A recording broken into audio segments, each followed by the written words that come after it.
Magandang araw po sa ating lahat. Magandang araw po sa ating Panginoon. Ako nga po pala si John Robby Medina at ngayong araw po ay samahan ninyo akong muling pag-aralan at unawain ang mga salita ng ating Panginoon. At ang topic po natin ngayon, September 24, 2024, Martes, ay Jesus claims all of our service. At ang versikulong ating pag-aaralan ngayong araw ay ang Colossians chapter 3 verse 22 to 24.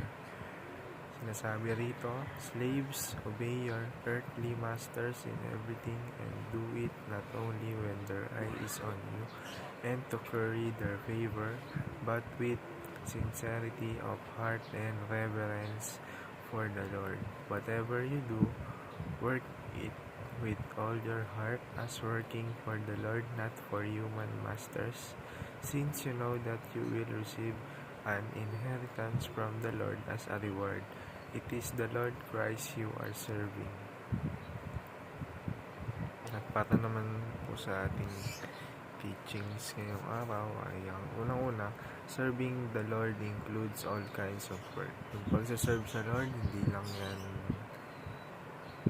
sa isang pamamaraan lamang. Maaaring mag-serve tayo sa Lord sa lahat ng pamamaraan, sa maraming pamamaraan. Sa ikalawa naman, serving the Lord must come from the heart.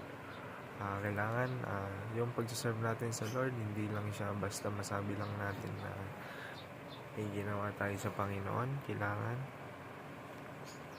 nagsaserve tayo ng buong puso sa Kanya. Kailangan may sinseridad yung pag-serve natin sa Kanya. Yung sa application naman natin, patungkol yan kung paano natin mag-serve tayo sa Lord. Kumbaga, through worshiping, through maraming bagay, maraming pwedeng gawin para mag-serve tayo sa Panginoon. Unang-una yung pagtulong sa kapwa, pagtulong sa charity works, isa yun sa mga pinalulugdan ng ating Panginoon, yung pagsaserve sa ating Panginoon. Tsaka nakikita lahat ng Panginoon yung ginagawa natin. Nakikita niya lahat ng pagsaserve natin sa Kanya. Maliit na bagay man yun o malaki, nakikita yun ng Panginoon.